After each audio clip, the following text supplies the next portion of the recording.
ಮಕ್ಕಳೇ, ಇವತ್ತಿನ ಪಾಠದ ಹೆಸರು ಭಗತ್ ಸಿಂಗ್. ಈ ಪಾಠದ ಲೇಖಕರ ಹೆಸರು ಡಾಕ್ಟರ್ ಜಿ ರಾಮಕೃಷ್ಣ. ಇವರ ಪೂರ್ಣ ಹೆಸರು ಗಂಪಲಹಳ್ಳಿ ರಾಮಕೃಷ್ಣ. 1939ರಲ್ಲಿ ಬೆಂಗಳೂರು ಗ್ರಾಮಾಂತರ ಮಾಗಡಿ ಬಳಿಯ ಕೆಂಪಸಾಗರದವರು. ಮಹಾರಾಷ್ಟ್ರದ ಅಂಬೇಡ್ಕರ್ ಕಾಲೇಜ್ನಲ್ಲಿ ಇಂಗ್ಲಿಷ್ ಪ್ರೊಫೆಸರ್ ಆಗಿ, ಬೆಂಗಳೂರು ಬಸವನಗುಡಿ ನ್ಯಾಷನಲ್ ಕಾಲೇಜ್ನಲ್ಲಿ ಇಂಗ್ಲಿಷ್ ಲೆಕ್ಚರರ್ ಆಗಿ, ಹಂಪಿ ವಿಶ್ವವಿದ್ಯಾಲಯದಲ್ಲಿ ಸಂದರ್ಶಕ ಪ್ರಾಧ್ಯಾಪಕರಾಗಿ ಇವರು ಸೇವೆಯನ್ನು ಸಲ್ಲಿಸಿರ್ತಾರೆ.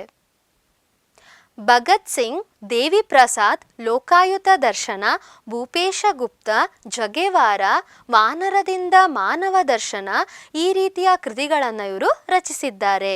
ಹಾಗೆ ಇವರಿಗೆ ರಾಜ್ಯ ಸಾಹಿತ್ಯ ಅಕಾಡೆಮಿ ಬಹುಮಾನ ಕೊಟ್ಟು ಗೌರವಿಸಲಾಗಿದೆ. ಈ ಪಾಠವನ್ನು ರಾಮಕೃಷ್ಣರ ಭಗತ್ ಸಿಂಗ್ ಎಂಬ ಜೀವನ ಚರಿತ್ರೆಯಿಂದ ಆಯ್ದುಕೊಳ್ಳಲಾಗಿದೆ.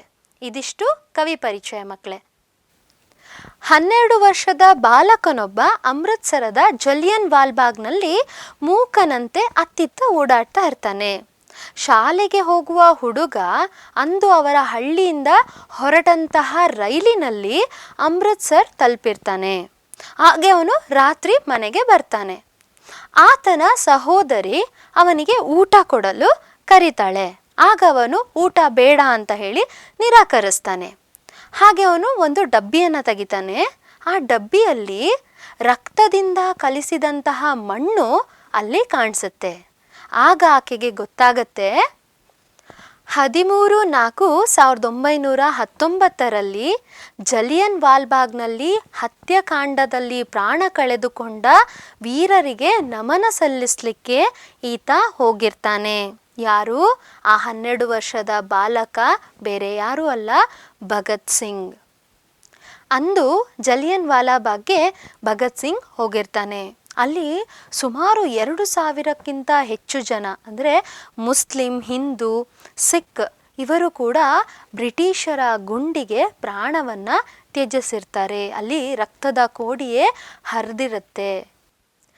ಜಲಿಯನ್ ವಾಲಾಬಾಗ್ನಲ್ಲಿ ಇರ್ತಕ್ಕಂತಹ ಜನರಿಗೆ ತಾವೊಂದು ರಾಜಕೀಯದ ಆಂದೋಲನದಲ್ಲಿ ಭಾಗಿಯಾಗಬೇಕೆಂಬ ಆಕಾಂಕ್ಷೆ ಏನೂ ಇರಲಿಲ್ಲ.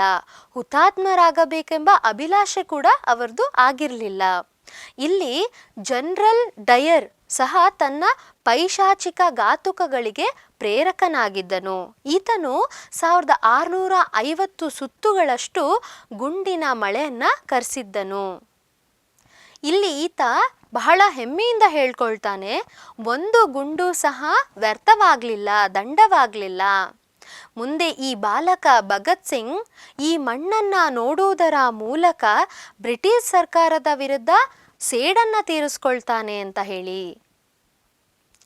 ಇದರ ಫಲವಾಗಿ ಮರಣದಂಡನೆಗೆ ಈಡಾಗಿ ತನ್ನ ಸಹಚರರಾದ ಸುಖದೇವ್, ರಾಜ್ಗುರು, ಭಟುರೇಶ್ವರರ ದತ್ತರೊಂದಿಗೆ ತಾಯಿ ಭಾರತಾಂಬೆ ಹಸನ್ಮುಖಿಯಾಗಿ ಹಣತೆಗೆ ತೈಲವೆಂಬಂತೆ ವೀರ ಯೋಧನಾಗಿ ಅಮರನಾದನು. ನೋಡಿದ್ರಲ್ಲ ಮಕ್ಕಳೇ, ನಮಗೆ ಸ್ವತಂತ್ರ ಸಿಕ್ಕಿದೆ, ನಾವು ಆ ಸ್ವತಂತ್ರದ ಸವಿಯನ್ನು ಅನುಭವಿಸ್ತಾ ಇದ್ದೀವಿ. ಆದರೆ ಸ್ವತಂತ್ರಕ್ಕೋಸ್ಕರ ಎಷ್ಟೊಂದು ಜನ ವೀರರು ಹೋರಾಡಿ ತಮ್ಮ ಪ್ರಾಣವನ್ನು ಕೊಟ್ಟಿದ್ದಾರೆ. ಈ ಸ್ವತಂತ್ರ ಅನ್ನೋದು ತ್ಯಾಗ ಬಲಿದಾನದ ಫಲ ಅಂತ ಹೇಳಿ ಕರಿಬೋದಾಗಿದೆ. ಹಾಗಾಗಿ ಈ ಎಲ್ಲ ವೀರರನ್ನು ನಾವು ಆಗಾಗ ಸ್ಮರಣಿಸ್ತಾ ಇರಬೇಕು ಅಂತ ಹೇಳಿ ಇಲ್ಲಿ ಲೇಖಕರು ಹೇಳಿದ್ದಾರೆ. ಈ ಒಂದು ಪಾಠ ನಿಮಗೆ ಸಂಪೂರ್ಣವಾಗಿ ಅರ್ಥ ಆಗಿದೆ ಅಂತ ಅಂದ್ಕೊಳ್ತೀನಿ. ಮತ್ತೆ ಮುಂದಿನ ಪಾಠದಲ್ಲಿ ಸಿಗ್ತೀನಿ.